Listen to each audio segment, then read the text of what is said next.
Hello everybody, welcome back. This is Zaxter99, going to be doing part 2 of 3/4 Home. We're going to go ahead and find out what happens to us as we're playing the role of a 24-year-old female driving through a rainstorm on the Nebraska, flat corn lands. She's trying to make it home, and she's talking to her mother on the phone, and pretty much the whole first episode, about 20 minutes I played. And we're going to go ahead and find out what happens to her, what happens in this dramatic ending. I'm going to go ahead and try to finish this game here because I hear it only lasts a little over an hour. So this part will be a little bit longer than that first part. 3/4 Home. We're going to go ahead and hit space to continue. And we're going to load.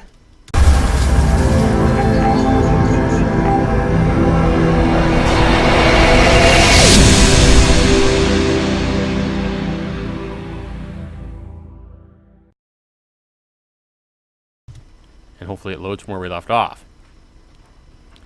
Start from where we left off. Yes. Yup. I like how it says yup instead of yes.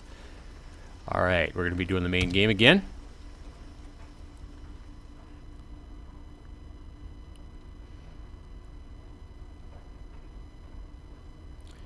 Her mind kept returning to that moment. Returning to what moment? Hopefully it's in the right spot. Loading. What moment is he talking about? Now I'm curious. One thing I really like about this game is what's the purpose of holding D down to drive when you're just reading a story? Mom, Ben's still yelling at me to tell you to drive faster, but not too fast. Your dad tracked mud all the way up the stairs. Christ almighty, I'm not cleaning this up. He can do it himself. Okay, so I went back a little bit from where we were before. I want to go ahead and try out this. No, there's my lights. Okay, I see my lights. I thought T was horn. Turn my volume up because I'm not hearing it.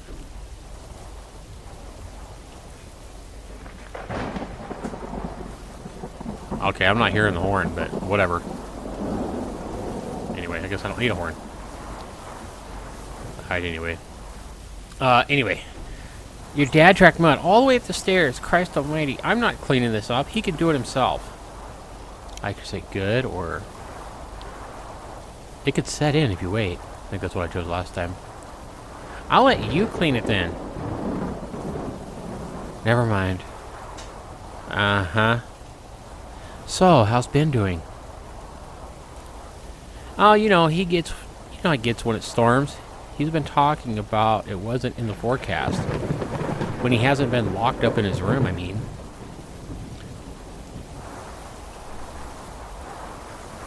What was he doing in there? Writing, I think. That's all he seems to do lately. You sure that's all he was doing? This is crazy. I mean, what am I saying here that he's in there like looking at porn or masturbating or what? I mean, this is really odd at this point, and I mean, I kind of take the odd route here, but oh, Kelly, your brother's not. He doesn't care about that sort of thing. You don't know about that, or you don't know that. Sorry, you don't know that. I guess not. We never really talked about it. I guess he is a teenager. Listen to you, all flustered. You're just trying to get my goat. No, I'm honestly curious. Why? That's a weird thing for a sister to wonder. If her brother's been upstairs doing all day. That's funny. Whoa, I didn't mean specifically. I'll let you talk to him about that. I don't want to know. It's an important part of his life, Mom. Look, I know, especially for someone like him, but not for his mother to know. Why are you pressing this? Just say it. Your son is blossoming. Kelly Myers. That's funny. You only say her full name when you're mad at her. Why are you blushing? It's nothing, Ben. Keep an eye on the weather report for me. Okay. Okay. You stop giggling right now. Sorry, that was priceless. That's kind of funny because I thought it was funny too. I can't believe you sometimes. I'm done talking about that. Have it your way. Thank you. So, he was writing? Yes, that is all he was doing all day. Just writing. Nothing else. What was he writing? Oh, I don't know. He never lets me read any of it, but it's been good for him. He's been focused like I haven't seen him in a long time. Usually he'll focus on something really intensely for a little bit. But he gets frustrated so easily, and he gets so aimless, like with the guitar. He was so into that when you lived here.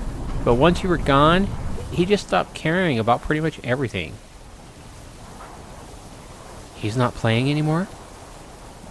No, he stopped maybe a month after you left for school. He didn't have anything to focus on after that. It was even worse after we pulled him out of school. Until he picked up writing last winter. It's been a blessing. Wow, how did I not know that? Guess you didn't ask. Or haven't you paid that much attention? I found this guitar pick. Yeah?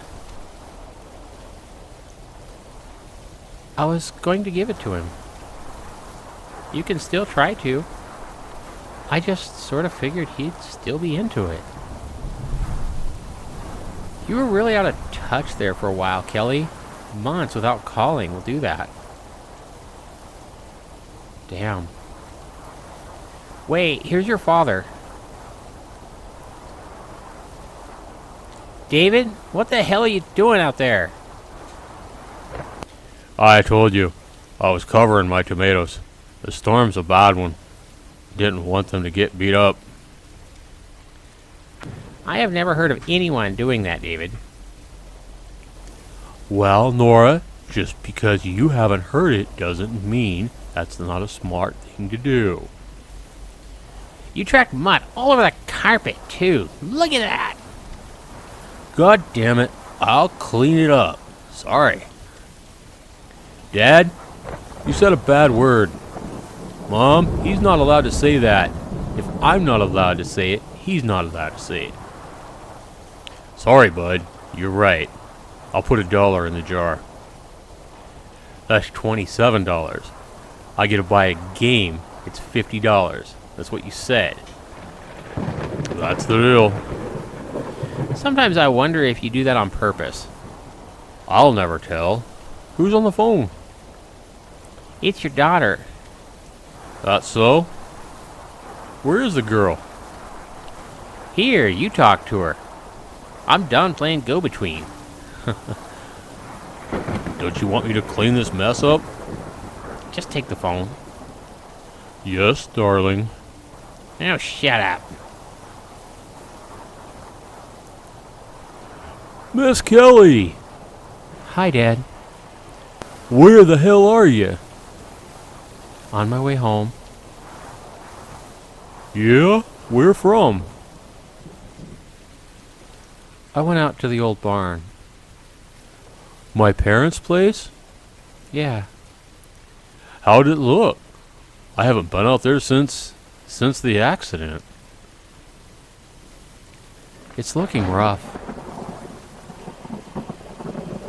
I don't want to see it like that. I didn't think you would. Ah, hell, this leg. Is it that bad? Worst it's been in a while. It must be the storm, atmospheric pressure changes and all that. It's the damnedest thing though. Weird feeling, hurting where there's nothing left to hurt. I can't even imagine. It's strange. I better watch my language. Ben's on the warpath on this whole cuss jar crusade. Are you taking anything for it? No pain meds. But something else. Maybe a drink now and then. You sure that's the best way? It's the way that best helps me. Dad, there has to be something else. Would you rather I hopped on some prescription junkie pill? junkie pill? Painkiller, Skelly. I know what you meant. I just... Never mind. If you're trying to make a point, out with it. You shouldn't be drinking like that, Dad. You're right, I shouldn't. But you know what? It helps. Nothing else helps. Do you know what it's like to not be whole, but to hurt like you still are? No, I don't. Then don't try to pretend to know. Don't. Are you okay? I'm fine. Listen. This isn't the time to have this conversation, okay? Your brother has given me this funny look, and we'll talk about this later, okay? Okay. So, what were you up to out at my parents' place? Thinking. What about? Us. Things looking good? Could be better. You're damn right they could be. And they will be. I hope. I've been thinking. You don't say. What's going on in that head of yours? Is any of this because of me? What? You're drinking.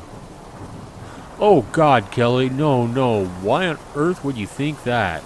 Besides, it's not an issue. I don't know. I could have been here for you.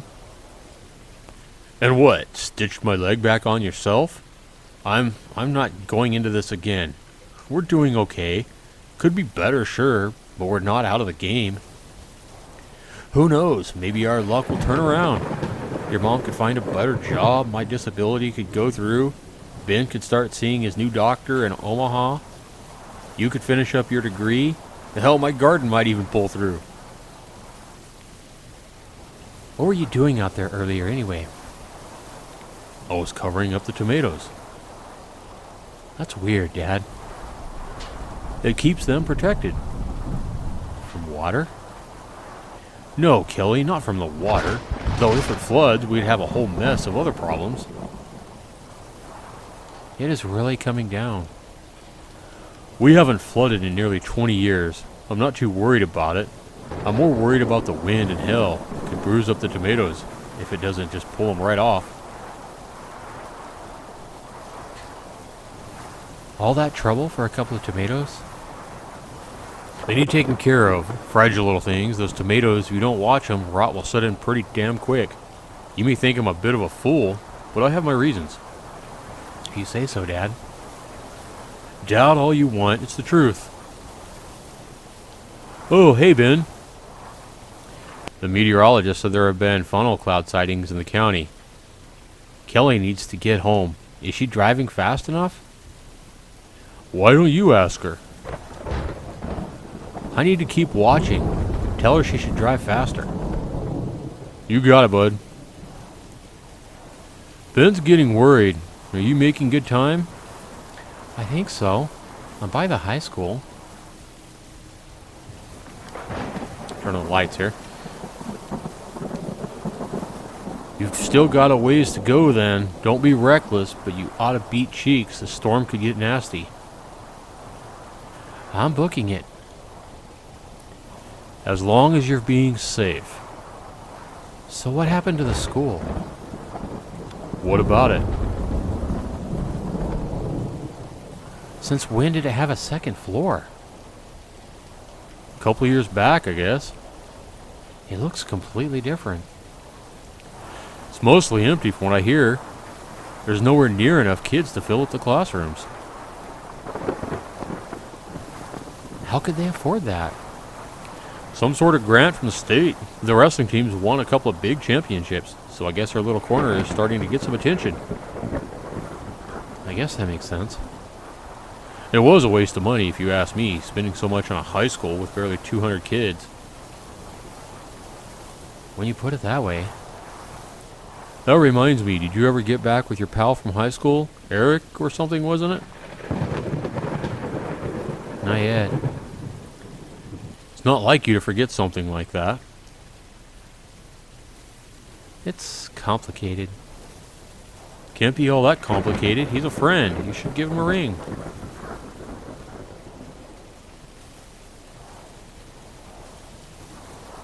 I'm scared to, honestly. Scared to? What the hell is there to be scared about? What he'll say? What makes you think he'd have something bad to say? I left? I don't get why that matters. Hell, you came back. I said I'd be... Never mind, you're right.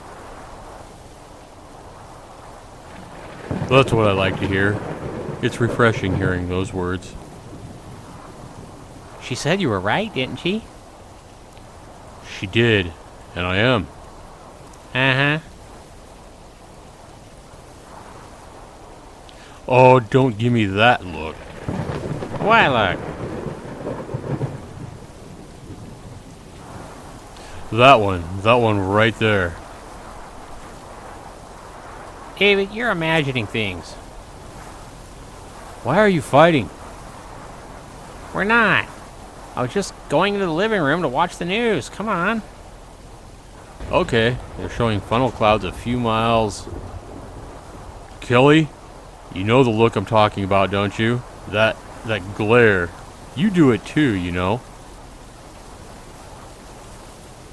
I know it. See? I'm not crazy.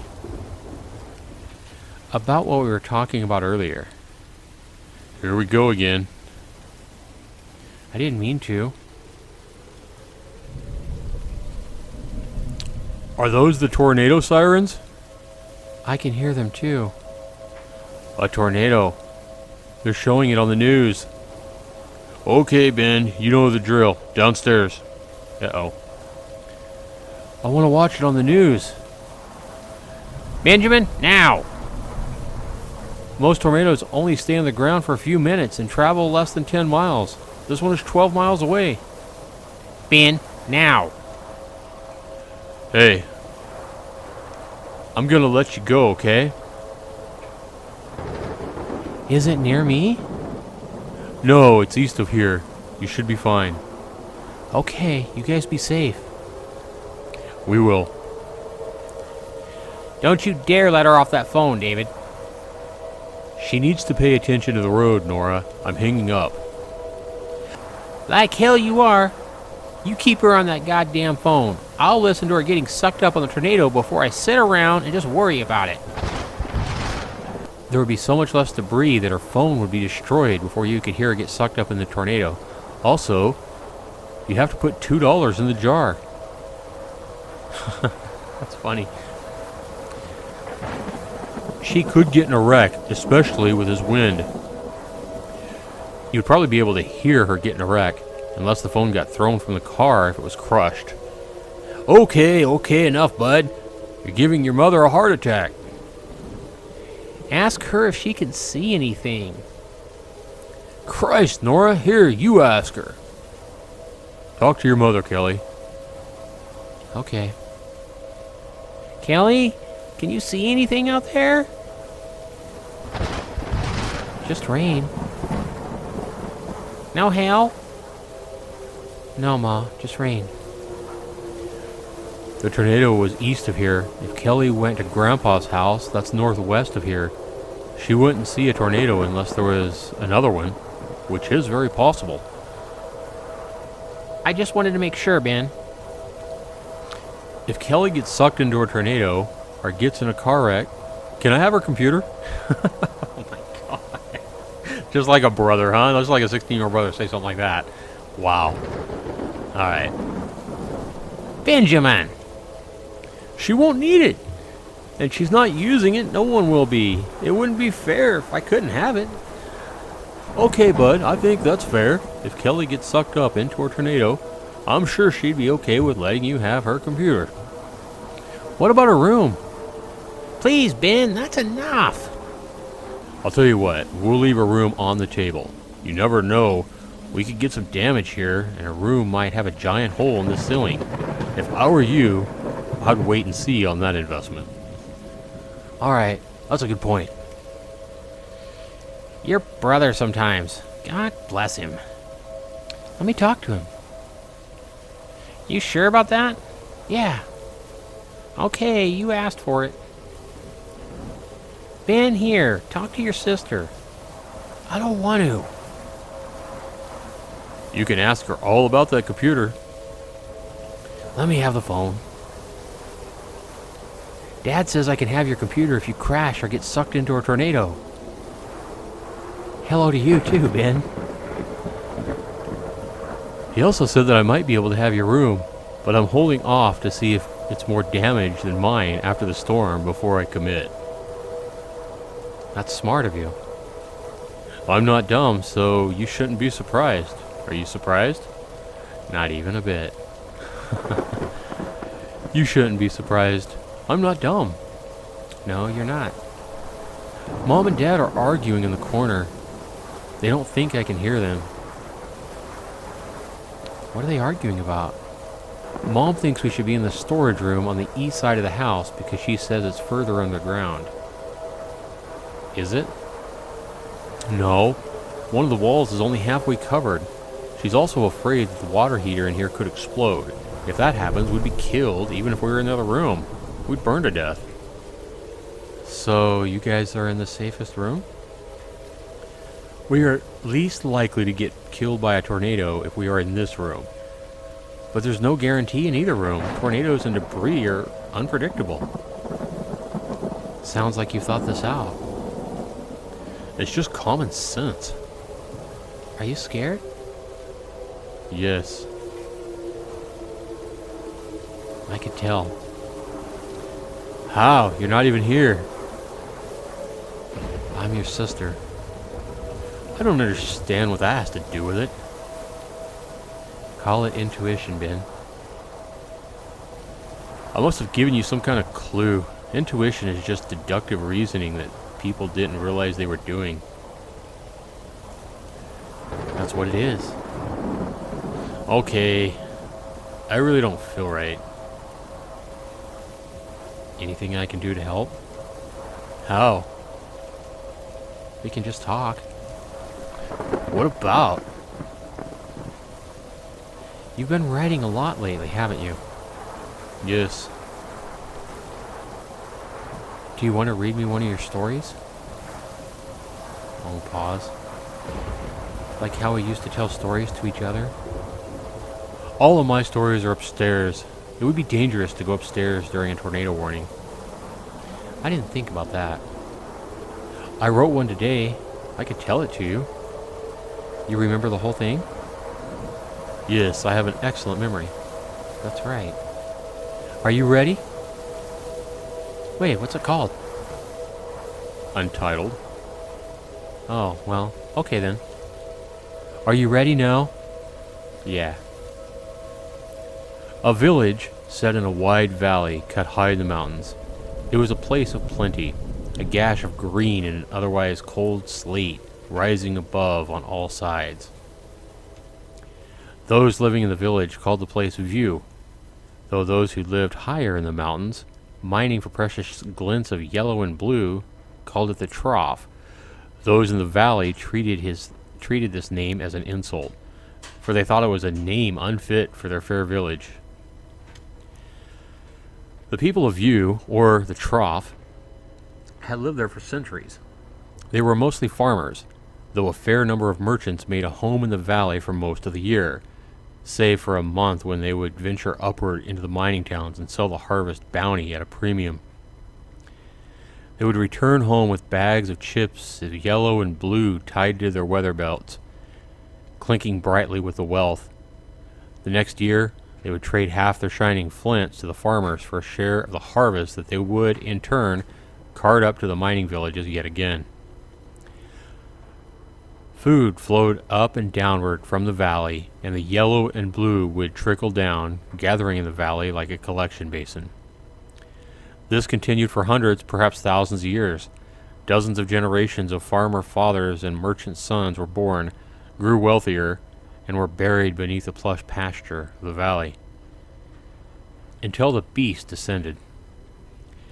The mining folk in the higher reaches of the mountains had passed tales of the beast around for as long as their history stretched. At the highest peak of the northernmost mountain, they said, lived the beast.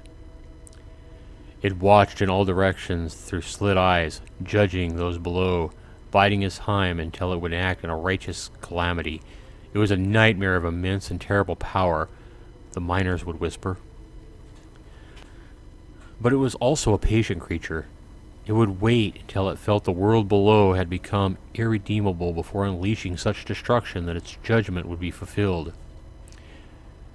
It was simply biding its time until an age of selfish sin before cascading down on an era of sickness and madness, of fire and char and blood. And one day, after hundreds of generations of farmers and traders had lived and died in the valley, it appeared in view. The beast had risen in the trough. It appeared without warning, with neither sound nor fury. It was simply there, curled atop 4 legs, steaming breath rising from a black maw, leathery wings folded on its hulking shape. It towered over the center of the village, ominously silent. It did not move. It did not even seem to be living, save for the seeping steam billowing from its slime-slicked snout. At first, the people of view peeked at the beast from behind shuttered windows, sneaking glances from the safety of embroidered drapery. An hour passed, then 2, and when the sun had reached the highest point, the people began to emerge from their homes to approach the creature. The beast seemed to be sleeping. The bravest souls crept close enough that those looking on would later say that their figures seemed darkened as if the beast leached the light from their skin.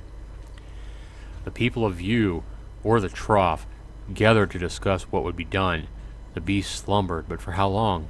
Why did it sleep? And perhaps most worryingly of all, how had it arrived in their valley? Not a soul had seen its arrival. It was almost as if the thing had simply materialized in the center of the village, or some proposed, it had emerged from the earth itself. But if that were the case, how had the soil, their valuable, rich, rare earth, the source of their plenty and their affluence, birthed such a terrible creature? The villagers wait for their plight. "We have done nothing to deserve this," they cried. "We should not have to carry this burden." Some were quick to suggest leaving. They debated for a long time on what they should do. As the weeks passed, they began to forget that they had a choice. Trapped by the gravity of their indecision, they remained in the valley. The creature slept, and the creature breathed. With each breath, the skin rolled, animating the thorny black scales into a rolling obsidian briar. But it did not rouse. It did not move. It did not rain terror from the skies, nor did it consume children by the score. It slept. The farmers continued to tend their land. The merchants made their yearly track up the treacherous trails to collect the little chips of wealth the miners had collected in exchange for the farmers' yield. Year after year, however, there seemed to be a little less. A little less harvest. A little less yellow and blue passed around in the snowy alcoves carved from the unforgiving rock. A little less green in the valley. A little less light. This continued for 20 years, until the day it began to rain. The people of view, or the trough, watched the clouds roll in not from the south, whence the clouds usually arrive laden with water from a faraway sea, but from the north, where there was but ice and stone and mountain. The rain draped the valley in a dampness that did not relent, but instead crept into every corner. The mountains themselves seemed to sweat and pour water into the valley. The water carried with it a quiet rot. The first harvest after the rains began produced a meager crop, and what little could be gathered was black with mold before the merchants had a chance to trade their yellow and blue. Their livestock fared no better. The animals began developing weeping sores that became infected and killed with a quick fever. That winter, the people of the trough or view watched one another waste away as they began to starve. The next harvest was worse. Every last crop had turned mealy and infested before midsummer. By the end of the season, the last of their livestock were dead.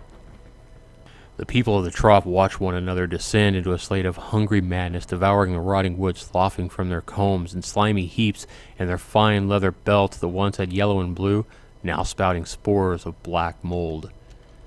The village and its residents were rotting away, and the beast slept.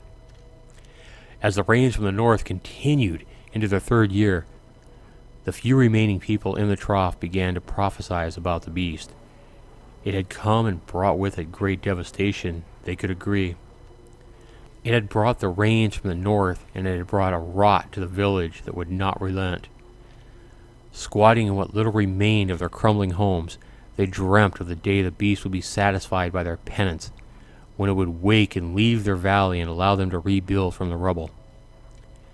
The time will come, they said, when the beast will wake from its slumber and spread its wings, reaching from one end of the valley to the other, and with a beat of those mighty wings it will ascend aloft a squall, and the wind will lift away our rot.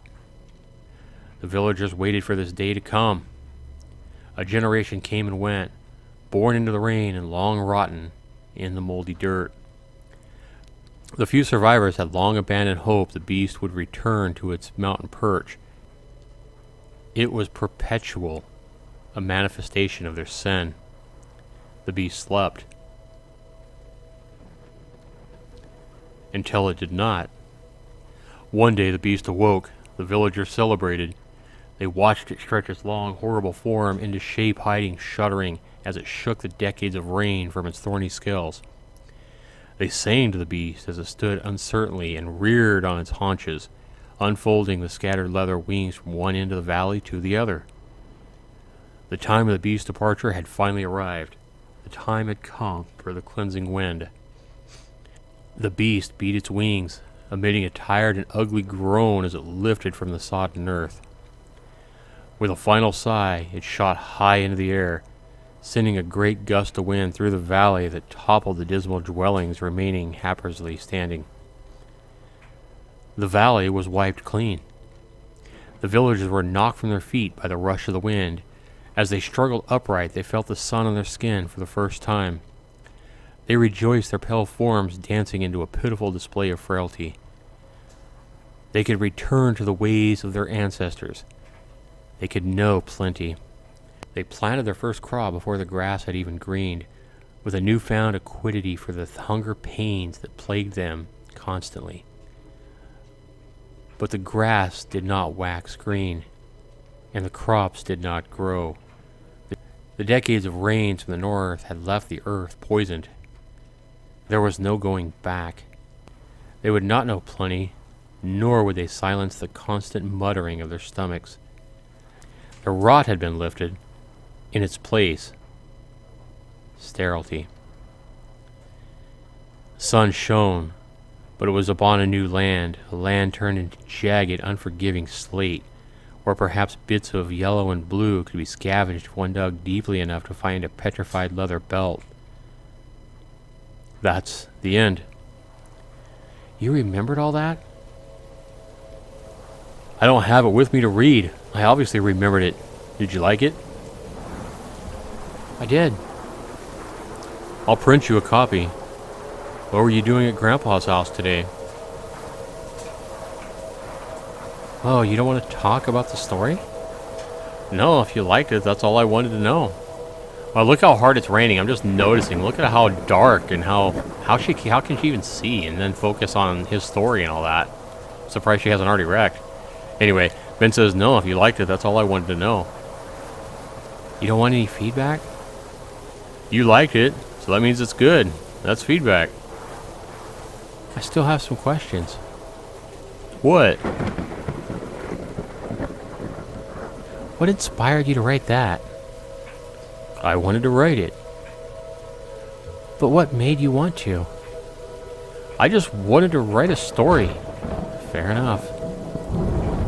Will you answer my question now? Well, I answered yours. I was just visiting. But there's no one to visit. I just wanted to see it. Oh. Why didn't you ask if I wanted to go? We can go together tomorrow. Okay. Did you find anything there? Something for you, actually. What is it? A guitar pick. Why would I want a guitar pick? You could use it. I don't play guitar anymore. We can play together. I don't want to. Why not? We used to. That was before. Now I don't care about guitar. Oh? You can keep the guitar pick. I don't want it. I will.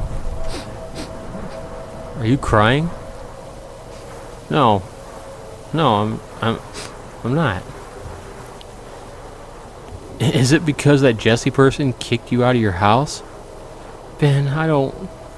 Or is it because you had to move back home since you couldn't find a job? Mom and Dad are worried about both those things. They think you are sad because of them. Ben. Okay, Ben, give me the phone. Kelly's crying. I want to know why. I know, honey, but let me talk to her, please. Come here, bud. Help me wind up this radio so we can listen to the weather report. Did I do something wrong? Did I do something wrong, Kelly? No, you're fine. Go help Dad. Okay, I'm sorry you're sad. Hi, Kelly. Are you okay? I'm fine. I don't believe you. I don't want to talk about it right now. Okay, are you close to home? I can't tell. It got really dark. I can't believe the sirens are still going off. This might be the longest tornado warning we've ever had. They're saying 2 more have touched down in the county. Listen, when you get home, we'll all sit down and have a talk. I think we need it. Okay. You really can't tell where you are? 5 miles out, maybe? It is pretty dark. Look at that. Okay, make sure you... What's that noise? Kelly, I'm gonna have to let you go. Uh-oh. Mom? Uh-oh. There is... Mom, you're breaking up. Mom? Kelly, Mom! Uh-oh. Disconnect sound. Are you there? Oh, no. Shit.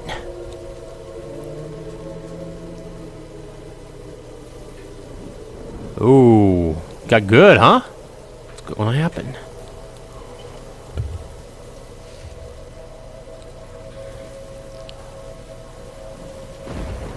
Alright, we wait in silence. Wondering what the hell's going to happen. Look at that rain, though. Wow. Pretty good effect. The house and the roots below it. The ground, I guess that is. Oh. Rain looks cool. It's kind of a nice art style.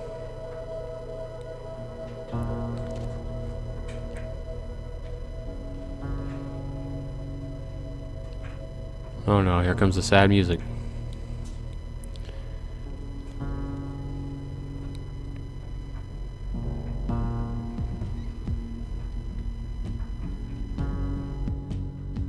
That's it. That's it. Writing and design, Zach Sanford. So, another one of those stories, you watch movies like this sometimes where, you know, you have an ending and it kind of leaves it hanging. You don't know what happens. Alright, everybody. I tried to do the best I could with this story. I had no idea, you know, how good this was. Again, this is another launch day purchase for me. So I had no idea what I was buying. But several complaints about the game. What's the purpose of me having to hold down the D key to drive the entire time? What's the purpose of the lights, the horn, the zoom, all the other controls? There's no gameplay mechanics in the game at all. It's simply reading the text and making choices. Why not just let it auto drive? Or maybe offer some kind of better graphics or something like that rather than all that. I mean, it's a story. Let the player read the story. Don't require them to hold auto drive and stuff like that. If they want to pause, offer a pause button. It's as simple as that. The story was weird. You know, I tried to make, I don't know, the most entertaining choices at times. But the whole situation about the star, the 24-year-old female that you play, pressing her mother about her little brother masturbating in his room. I assume that's what that was about. That was awkward. It might have been funny to some people, but it felt, in this story, it felt awkward, it felt forced and unnatural. Didn't like that. I liked Ben's story at the end. I liked his whatever it was, 15-minute story about the beast and the farmers and all that. But does it really make sense that he would be talking, reading a story, or telling her a story? He wasn't reading it. Telling her a story like that with such detail in that situation with tornadoes around, risking everybody's life, makes no sense. You know, and she wouldn't be able to concentrate on that, no matter how good the story was. It's just weird. And the ending, if you're going to have somebody hold down a D button and read a story and make choices for an hour, you can't end it like that. I don't know. I didn't like it at all. If I'd bought this for 99 cents, I might be better, but this game's $7 on Steam.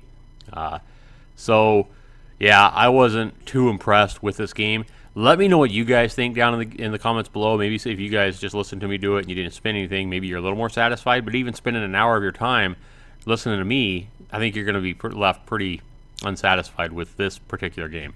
But let me know down in the comments below. Thanks for watching. Be sure you rate my video if you like it. Be sure you subscribe if you haven't subscribed to me. Thanks for watching, everybody. This has been Zaxter99. Take care.